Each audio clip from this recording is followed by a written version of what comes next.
नमस्कार। उम्मीद है सब लोग बढ़िया शानदार जिंदाबाद होंगे। बच्चे, आज जो वीडियो के बीच में थोड़ा सा समय मिल गया, मुझे भी पता है कि आप लोगों का थोड़ा टाइट रहा होगा माहौल कि कितनी क्लासेस चल रही हैं, तो मुझे भी टाइम निकालना मुश्किल हो गया कि मैं किस टाइम ये वीडियो करूं, है ना। फिर 5 के बाद मुझे भी टाइम मिला, तो अभी रात के 11 तक आपकी क्लासेस चलती हैं, तो मैंने सोचा कि 2 क्लासेस के बीच में आपको डिस्टर्ब करता हूं। तो इसके तुरंत बाद आपकी जीएस की क्लासेस होने वाली हैं, प्रैक्टिस सेट जीत सर लेने वाले हैं। जस्ट मैं 5 मिनट आपके लूंगा बस।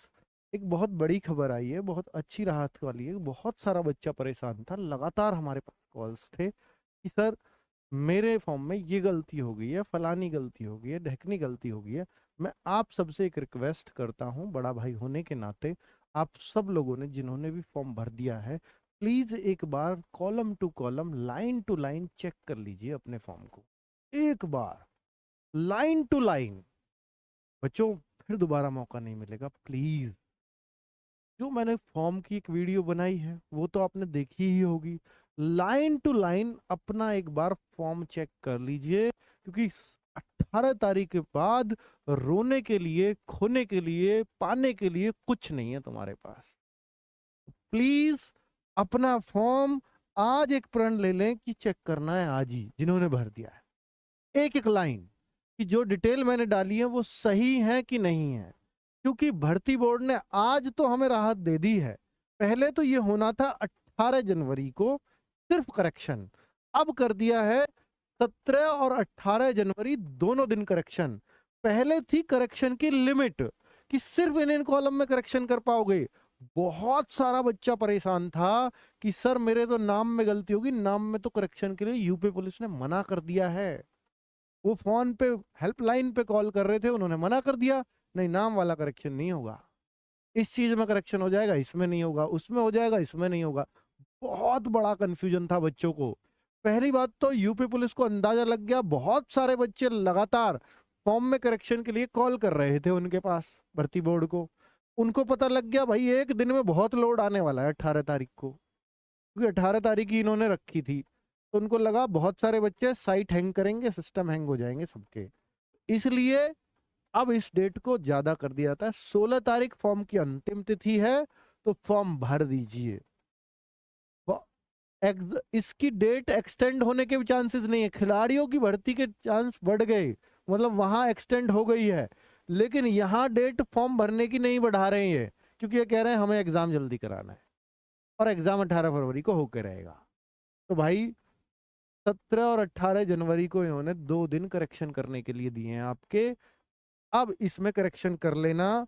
मैं आप लोगों से ये कहूंगा अब कि पहले तो इन्होंने जो ये कर रखा था ना, इसमें करेक्शन कर लीजिए, उसमें मत करिए। बच्चों ने कॉल करके उनको बता दिया कि मेरी ये गलती हो गई, ये हो गई, ये हो गई, मेरा क्या होगा, मैं क्या मर जाऊंगा, ये कर जाऊंगा, गिर जाऊंगा।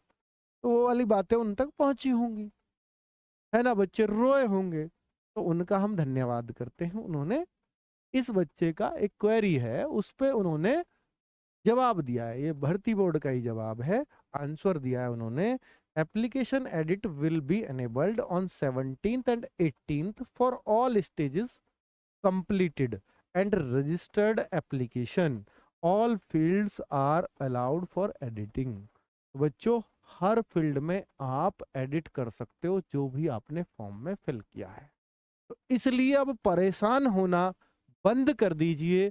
जिनके भी फॉर्म में गलती हो गई है तो खुश हो जाओ, एक मौका आपको भर्ती बोर्ड दे रहा है हर कॉलम को एडिट करने का। एक बच्चे ने, अभी मैंने फोटो देखा कि ये फोटो का कॉलम है, उसने फोटो सिर्फ इतने में, अपना भी चेक करना, इतने में स्कैन कर रखा, बाकी ये व्हाइट व्हाइट स्पेस खाली है। तो वो रिजेक्ट होगा अगर ये फोटो चेंज नहीं करेगा। बच्चा, बच्ची है, रिजेक्ट 100%। आपका ये साइन है, साइन लाइन वाला पेज स्कैन कर दिया, साइन ऐसे आ रहे हैं और लाइन आ रही है बीच में, रिजेक्ट होगा। व्हाइट पेपर पे करो ना यार साइन, अपना ऐसे रखिए, साफ सुथरा स्कैन कीजिए यार। ये फोटो आप इतने कर रहे हो, ये स्पेस किस लिए, फोटो पूरे में आए जो स्पेस है वहां, ठीक है, वरना फॉर्म में दिक्कत आएगी। और भाई मैं कितनी बार कह चुका हूं कि आपका जाति प्रमाण पत्र और ओबीसी का और ईडब्ल्यूएस का वही इस फाइनेंशियल ईयर 1 अप्रैल 2023 के बाद के चाहिए, फॉर्म की लास्ट डेट से पहले के चाहिए, 16 जनवरी से पहले पहले। लेकिन एससी का सर्टिफिकेट कोई कंडीशन नहीं है, पुराना भी चलेगा। अब आप बहुत सारे बच्चे मूल निवास को लेकर कंफ्यूज हैं, मूल निवास की कोई कंडीशन नहीं है, पुराना भी चलेगा। तो भाई आप क्यों परेशान हो रहे हो? आपको बार बार बताया जा रहा है। दूसरी बात बच्चों कि भाई 17 और 18 जनवरी का वेट कर लीजिए, दोनों दिन करेक्शन कर लीजिएगा।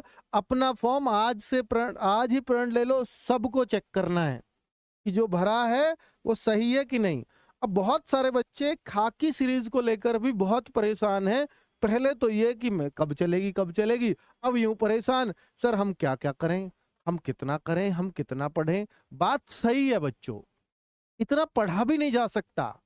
फिर कह रहा हूं आपसे, अगर आप ये सोचते हो कि RWA की एप्लीकेशन पर यूट्यूब पर जो क्लास चल रही है सबको सटक लूं, हो ही नहीं पाएगा, संभव ही नहीं है। और अगर उसने सटक भी लिया जबरदस्ती, सिलेक्शन नहीं होने का। हमें चलाना पड़ेगा हर चीज, क्योंकि RWA हर एक बच्चे को, यार देखो एक बच्चा ऐसा जिसके 3 सब्जेक्ट कम स्ट्रांग है, उसको एक सब्जेक्ट की नीड है, तो एक सब्जेक्ट को स्ट्रांग करने की कोशिश करो। ये नहीं कि RWA पे हर चीज चल रही है तो मैं हर चीज लूं। हमें हर बच्चे के हिसाब से पढ़ाना है। अब आपके सर अब GS की मान लो 5-5 6-6 क्लासेस ले रहा है। GS एक छोटा सा सब्जेक्ट है जो आपका 1/4 पार्ट में आना है। अब चूंकि हमें पता कि यार देखो बाकी एक बच्चा तो ऐसा है कि उसकी हिंदी, मैथ्स, रीजनिंग सब स्ट्रांग है। अब उसको तो यार पूरा टाइम वो GS पे दे दे, कोई दिक्कत नहीं है, तो हमें तो उसको भी पढ़ाना है। एक बच्चा ऐसा है ना हिंदी स्ट्रांग है, ना मैथ स्ट्रांग है, ना रीजनिंग स्ट्रांग है, और वो GS की भी 5 क्लासेस ले रहा है एप्लीकेशन पे। अब यार ये तो बुद्धिमानी नहीं है। ठीक है, आपकी बुद्धिमानी वही होगी कि ठीक है मेरा जो सब्जेक्ट वीक है उसकी मैं क्लासेस लूंगा प्रॉपर एप्लीकेशन में, लेकिन मेरी अगर सब कुछ वीक है तो मैं GS की क्लासेस स्किप कर सकता हूं। इतनी बुद्धि भगवान ने आपको दी है, उतनी क्लासेस स्किप करिए और फिर उतना पोर्शन बुक से पढ़ लीजिए। सर फिर क्लासेस का क्या फायदा, बैच का क्या? भाई साहब फायदा वो है जो आप कर सकते हो, ये नहीं कि आपको सब कुछ घेर घोट के पढ़ना है। हमें पढ़ाना है क्योंकि हमें हर बच्चे को देखना है, किसको किस चीज की जरूरत है हमें नहीं पता, और किसी को किसी की हो सकती है, किसी को किसी चीज की जरूरत होती है, तो हमें तो सब कुछ देना पड़ेगा। पर आप अगर सब कुछ लोगे तो 15 घंटे यूट्यूब पे दे रहे हो, फोन की स्क्रीन पे दे रहे हो, मुश्किल हो जाएगा आपको। ऐसे नहीं हो सकता पॉसिबल सिलेक्शन। और आप किसी भी सिलेक्टेड बच्चे से पूछ रहे हो, वो ये नहीं कहेगा मैं 15 घंटे आपसे पढ़ता था ऑनलाइन, एक भी नहीं मिलेगा ऐसा। हाँ ठीक है, आप ये सीरीज कर रहे हो बहुत बढ़िया है बेटा, मैं आपके सिलेक्शन की चिंता है, मुझे ये चिंता नहीं है कि आप ये पढ़ो मत पढ़ो, उसको पढ़ो उसको पढ़ो सबको पढ़ो। मैं तो जिस दिन लॉन्च करूंगा मैं तो बताऊंगा भैया ये क्लासेस हम लोग चलाने वाले हैं, आपको जरूरत है तो लीजिए, नहीं जरूरत है तो खाकी बैच करिए। सब कुछ तो बताया है आपको, और जिनका पूरा है कोर्स वो इनको जरूर लीजिए, ये बोला है। और मैं हमेशा इस तरह से ही बोलता हूं, मैं तो ये नहीं कहता कभी कि सबको लेना जरूरी है, नहीं। ठीक है, तो थोड़ा सा प्लीज कंट्रोल करिए, इतना भी मत डरिए एग्जाम से कि डर के 15 घंटे आप पढ़ रहे हो बस ऑनलाइन पढ़ रहे हो, नहीं होगा ऐसे सिलेक्शन। ठीक है, अपनी चीजों पे फोकस करिए कि मैं किस चीज में वीक हूं और किस चीज से मेरा सिर्फ मॉक टेस्ट से काम चल जाएगा। मिनी मॉक को चलाने वाला हूं 15 जनवरी से, कि मेरे को यार इस चीज का सिर्फ मैं मिनी मॉक कर लूंगा मेरा काम हो जाएगा। चाहे वो मैथ्स हो सकती है, चाहे वो रीजनिंग हो सकती है, चाहे वो हिंदी हो सकती है, चाहे वो GS हो सकती है। और जिस चीज को आप कर सकते हो मिनी मॉक से उसकी मत लीजिए क्लास, जिस चीज का प्रैक्टिस सेट से कंप्लीट कर सकते हो उसकी क्लास मत लीजिए, जिस चीज को आपको क्लास से कॉन्फिडेंस आ रहा है उसका प्रैक्टिस सेट मत लीजिए। आपको एनालिसिस करना है।